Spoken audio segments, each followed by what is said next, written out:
on the stage and already demanding attention. Jason Byrne, doing our confession.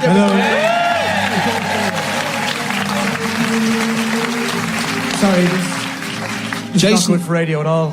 Do you want to describe what you're doing? Well, you introduced me off air, and then that's not very easy for a comic to stay quiet and do nothing. So I've been basically reenacting Buckaroo. And it's great because the audience in Scotland are so much fun, and they've just dressed me with a crutch, an umbrella, an iPhone, a backpack, and somebody else's jumper. Okay, which is all of which.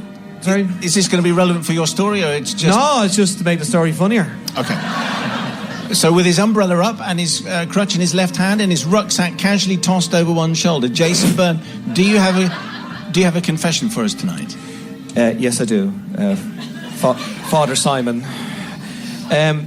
Also, can I just start off by saying that, of course, to Protestants, confession is quite a funny thing, but it's an actual thing that Catholics have to do for real. So well done for having a laugh about that. That's them. Get them up to do a confession. The Catholics are mad. God bless us and all. But we actually really do this. But Protestants don't have to confess because you don't do anything wrong. So well done. It's a big party, isn't it, with the Protestants and with your separations and divorces and leaving whenever you want. And sorry, this is... Here we go. Anyway. This is...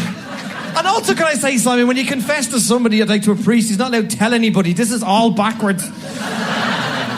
We're live on air. Anyway, I've never told this story, actually. I was... this is a major confession. If the guy's listening in, this will be just great. I was in Amsterdam, and there we go. No, that's not true. Don't do that. I was in Amsterdam, right, and we were there, and in a hostel called Arena. It doesn't matter about that. And I was with my friend PJ, and now what happened was when we arrived into this hostel at the start of the 2 weeks, we had plenty of money, and we had rooms to ourselves, so we were doing very well. Then we ran out of money very quickly, as you would do while you're on holidays as a 20-year-old in Amsterdam. And...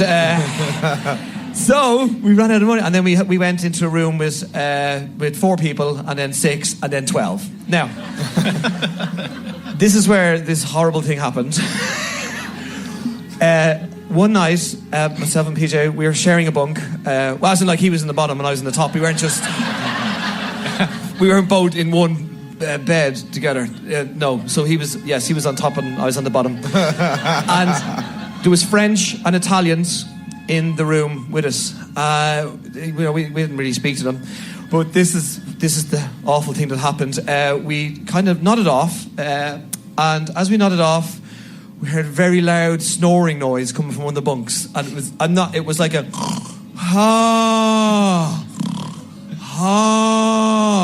that kind of snoring, shouting snoring, that the type of thing that women hate and they can't, where you want to actually kill your husbands, that kind of thing. So we were wide awake, right? And I was going, oh my God, I can't sleep, PJ. And he was going, I know, it's that Italian bloke at the bottom there, right? And I went, is it definitely him? And he goes, yes, it is him. So everybody hears, oh. So I was in the top bunk and I picked up my boot. Oh, no. And I threw it as hard as I could at his head. And he jumped up, no joke, jumped up and went, oh my God, what is happening? What is happening? And as he was sitting up, the poor fella just got, what is happening? What is happening? Oh my God, who did that? Who did that? And myself and PJ just faced the wall, just shaking in the bed, laughing. And as he was saying, who did that? All we could hear is...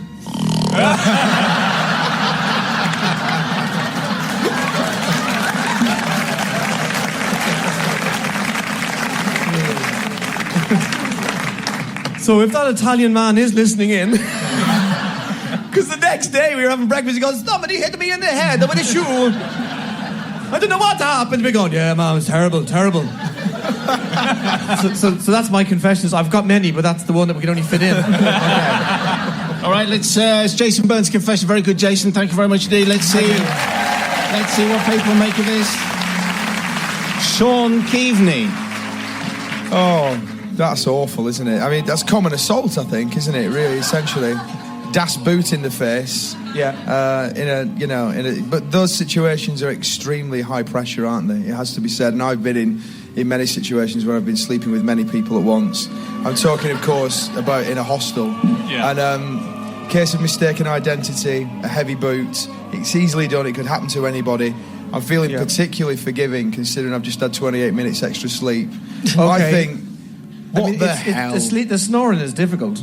But it wasn't as difficult when we came back into the room where there was a toilet there and there was somebody else on the toilet. But they didn't know we were in the room and they were shouting going to the toilet.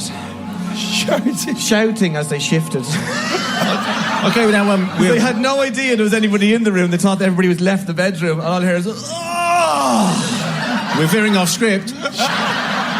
Sister Rebecca, what do you say to Jason? I agree there's nothing worse when you're trying to sleep and someone's keeping you awake. I mean, you'll do the maddest of things. But I think throwing a boot at the guy's head was a bit extreme. And you could have actually got the guy who was actually snoring just by shouting really loudly. And everyone would have woken up. But, having said that, there's nothing worse than shouty snoring. And so you suggest I could have just went, hello? Yes, exactly. Everybody awake. Who's snoring? Exactly that. Or you should have just gone, stop snoring. And everyone would have gone, yeah, but you know when someone's in a deep sleep, they won't wake. They do if you shout loudly enough. They definitely wake up if you throw a boot at them. Yeah, that's true. Anyway, I think I'm with you with the whole shouty snoring thing, so I'm going to forgive you. Brother Matthew. I think the best thing about this is this Italian guy, when he wakes up, decides, I'm going to say this in comedy Italian accent. I'm not going to say it in Italian. I'm just keep talking like Super Mario. Yeah. He was waking me up. He was actually dressed like that. Was he? And then you want to see the way he walked. He just jumped over blocks. So, yeah, for that, I'm going to forgive because of the Italian who thinks he speaks like that all the time. Yeah, he's a nightmare. Audience, do you forgive Jason, yes or no? Jason, consider yourself forgiven, and thank you very much indeed, and thank you for allowing us to hear that story, maybe for the first time. Thank you, Father Simon, and I'm sorry to the